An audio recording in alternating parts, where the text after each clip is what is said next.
The grand finals of the LPL 2023 summer are upon us, and we have a rematch of round 4, which was an absolute banger 5-game series between JDG and LNG. Knight versus Scout, and LPL always delivers when it comes to hype matches. Last summer, we actually had JDG versus Top play a 5-game series in semifinals. They ran it back in finals, had another 5-game series. I hope that this one is a banger. And because I'm so excited for this matchup, and we have a few days until the matchup is actually going to be played, I decided to make a little bit of a preview video, look into the series, give my thoughts on draft adaptations that we might see, go over what ended up occurring in the first matchup between the teams, talk about the strengths and weaknesses and the implications of this match, because obviously JDG's already qualified for Worlds, but BLG, LNG, I'll just give you the rundown real quick of what ends up happening if LNG does win or they lose. So let's start with that. Implications for this best of 5. If JDG win, they secure first seed. If JDG lose, then JDG will be the second seed from LPL. They have the most championship points that is possible. They're either first or second seed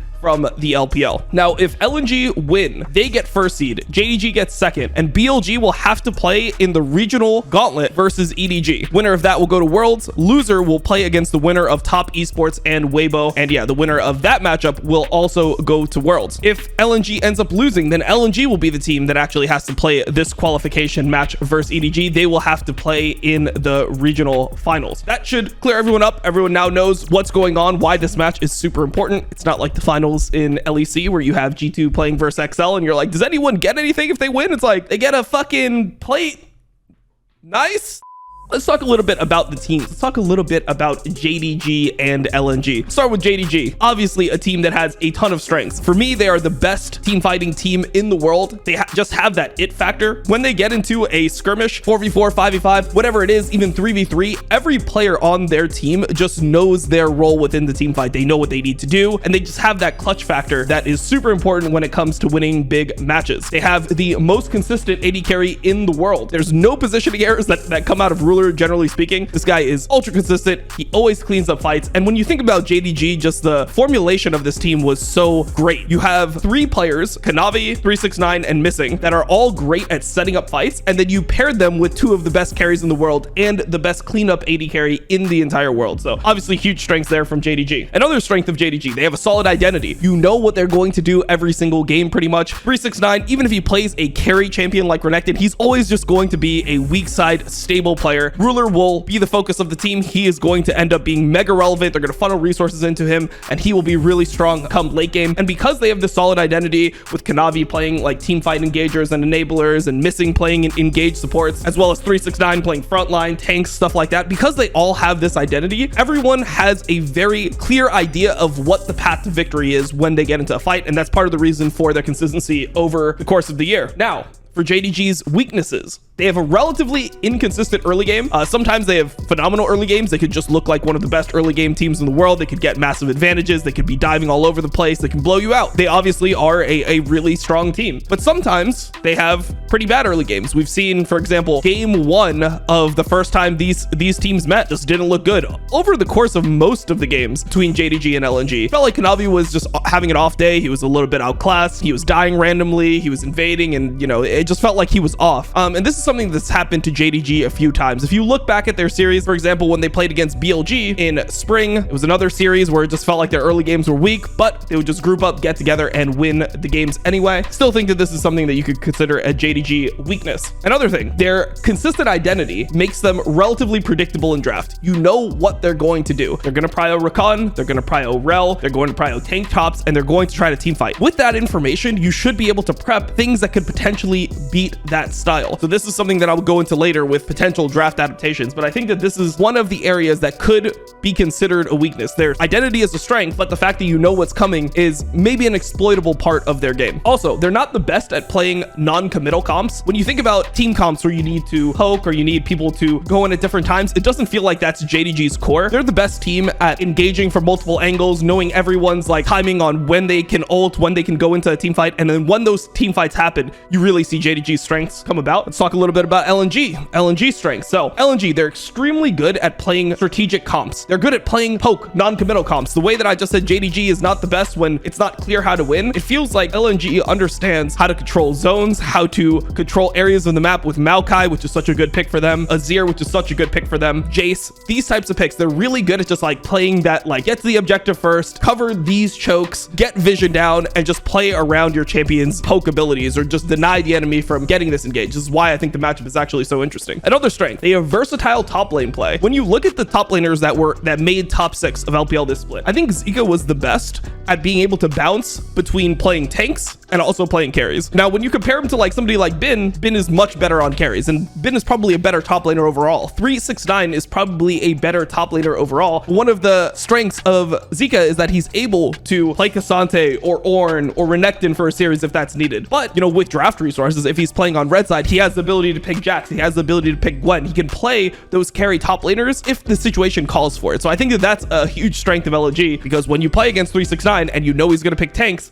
or you know he's going to play champions that neutralize you, you have the option to pick carries, especially if you go on red side. Let's talk about their weaknesses. Similar to JDG, I would say they have inconsistent performances from Tarzan and Hang. Kanavi obviously had a bad series into Tarzan the first time. Tarzan's been getting better throughout playoffs. I thought his first playoff series, he looked really off, and he kind of has that reputation of being a choker at times, just having some like weird games if he doesn't have the mindset going in of exactly what needs to be done in order to win, or his plan gets thrown off in the early game. I think LNG lacks a bit of that clutch factor where JDG is super clutch. They'll be able to just win out a fight that doesn't really make sense, or if people die early, you know, the carries will be able to just play out those situations. There's that historic team fight we had at MSI where they were just all playing their ability ranges perfectly. I believe that was against BLG the first time, where, you know, Knight was on Syndra and you could see how the whole team was coordinating with Knight stun, 369 being able to block certain abilities with K'Sante. It was just beautiful to watch. LNG doesn't have that clutch factor, where normally they're a pretty honest team. If it's a winning situation, they'll win it. If it's a losing situation, they're not going to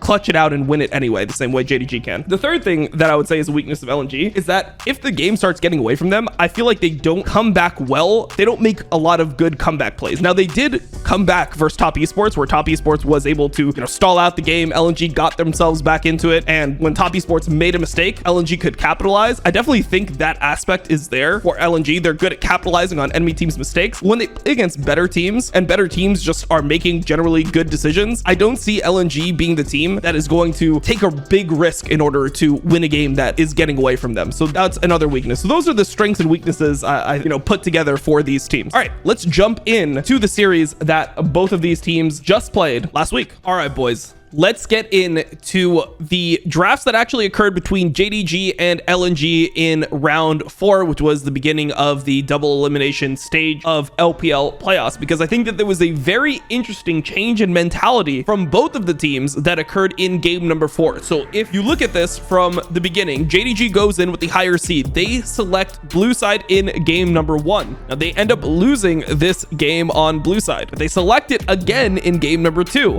They win this time on blue side. And then LNG says, sure, okay, you guys won on blue side, we'll go blue side. So LNG chooses to go blue side in game number 3, and they lose. And after LNG loses this game, they select red side because they think that the draft is beneficial to them on this side. And when they win game number 4, going into game number 5, JDG also selects red side. So I think that going into the next series, red side will be prioed. And there's a few reasons for this. I think the most important reason why LNG should be able to get away with things on red side that they couldn't elsewhere, and the reason why JDG also wants red side, is that when LNG is on red side, it gives them the option to play top carries, where on blue side, it's not as easy. If you draft something like a Jax right here in game number 3, and you're on blue side, you open yourself up to answers. There's a bunch of answers that could come on R3. Like if you go Jax, then Gragas is probably going to show up. If you go Fiora, then Renekton is going to show up. There's just a bunch of tough matchups that you're going to end up in. And one of the advantages that I believe Zika has in this series is that he is a better carry top lane player than 369, or at least within the context of both the teams. LNG functions better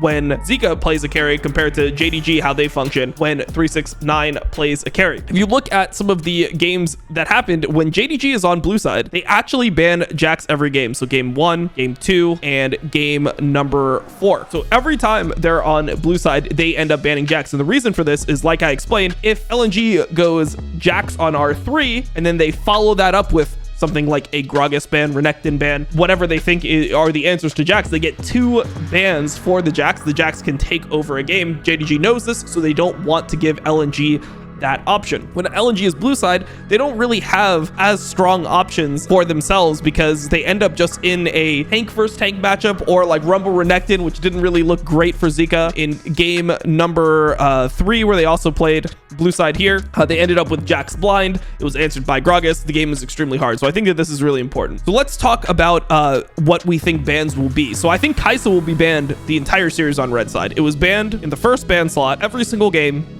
of the last series. You have Ruler, you have Gala. These are 2 of the best Kai'Sa players in the entire world, if not the 2 best Kai'Sa players in the entire world in this matchup. The champion is extremely broken right now. It's versatile. It can even be flexed mid if the enemy team selects LeBlanc.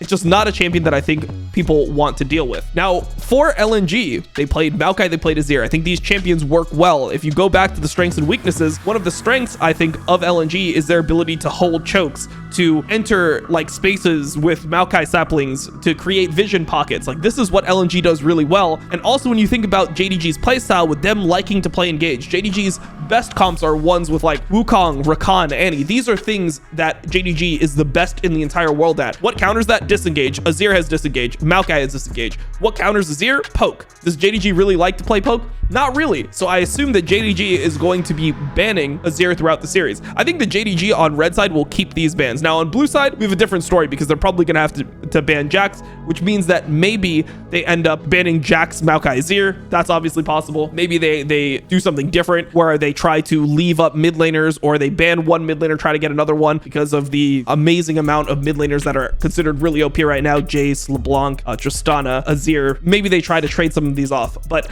I assume that JDG is going to keep Maokai Azir ban until LNG proves they can win without it. Also, for the LNG side, they don't prio Rel as high as JDG prios Rel. It feels like LNG would rather play Nautilus into Rel, or Braum into Rel, or Alistar into Rel than try to play the Rel themselves. Now, I'm not sure if this has to do with the fact that they don't like to flex at jungle, or if they just don't think the pick is that strong. They think the answers are better side. Maybe they want the engage that isn't such like a committal engage. Maybe they want the non-committal engage. I'm not sure the reason why they don't prio it as high, but in this series, JDG was getting Rel pretty much every single game. Before it was banned in game number 5, JDG got it in game number 4, they got it in game number 3, they got it in game number 2, and they got it in game number 1 first pick. The prio did drop from being like B1 to, you know, B2, B3 over the course of the series, but it's still something that they prio really high, that LNG doesn't prio that much. The Rakan is going to be banned from LNG side. I think Rakan will just be a ban. The one time they left it up was this game number 5. Like, JDG played really well, Missing played really well in the Rakan. I don't think that it's going to see the light of day unless something happens in the series where other picks need to be banned and they end up dropping the Rakan. I think it will start off as a ban. So because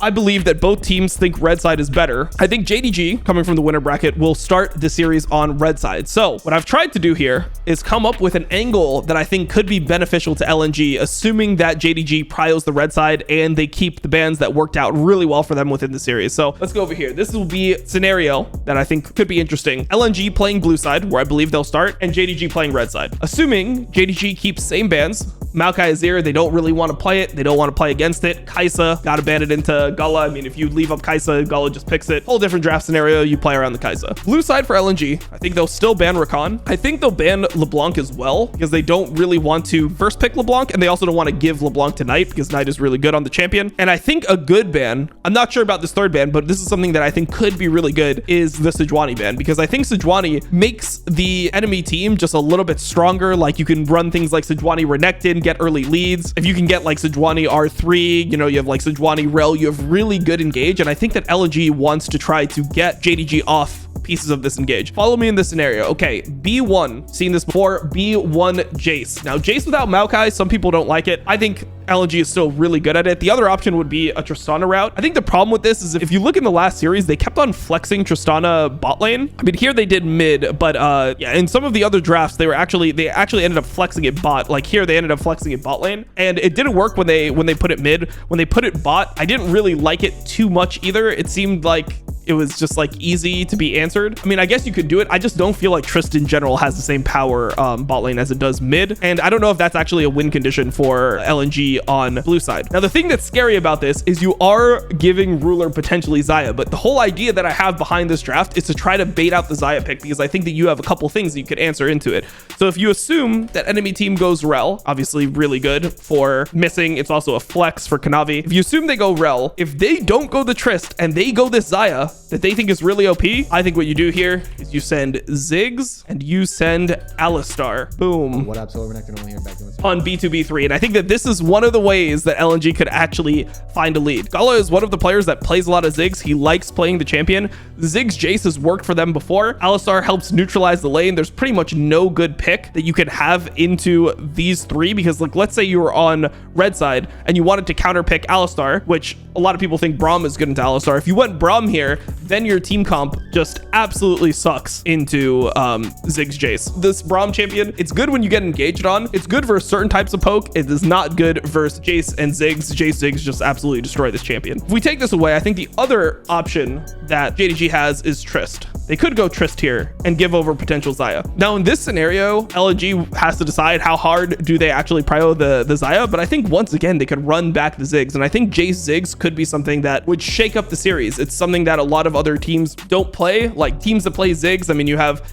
I think Light plays it, Jackie Liv plays it for sure, and Gala plays it, but not many teams really like the Ziggs pick, so I think that could be a good angle. Now, if you don't go this style of draft, let's say you don't go the Jace, you first pick the Trist, I don't think the options end up being that good for you because you go Tristana first pick, enemy team goes Rel, and then they go Jace. And even if you get Xayah here plus Alistar, I don't think it looks as nice because they'll be able to just answer you on R3. I mean, maybe they end up going something like a Philios. They played into a Xayah in game number 5. They played into Xayah here. They ended up playing Sivir into it. They look pretty comfortable. I just don't think it's as good of a line. So I think that the Jace Ziggs line could be an interesting adaptation for LNG. When you go through, the main thing that this is going to come down to is which team can break red side first. Red side won 4 games in the last series. Who's going to be able to break the red side now that Maokai and Azir both be banned? LNG is going to have to win at least 1 game on blue, assuming that the red side prio stays throughout the series. They're going to have to win at least 1 game on blue in order to win the series. I think that if they don't go the Jace Ziggs angle, I think it'll be difficult. But yeah, I mean, going through this, one thing you learn about LPL teams is, man, the fucking coaches are smart. They adapt so well. I don't know if it's because of just the general dynamic between coaches and players in the East, where coaches have a lot of say.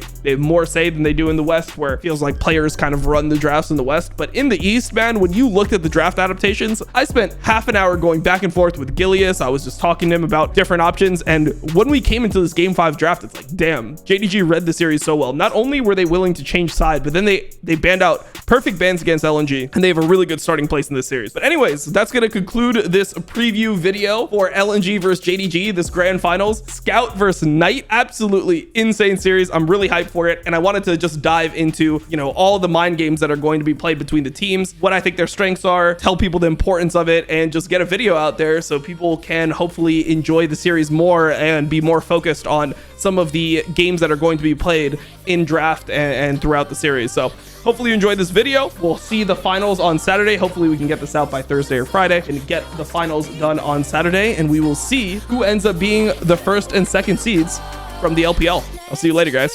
Thanks.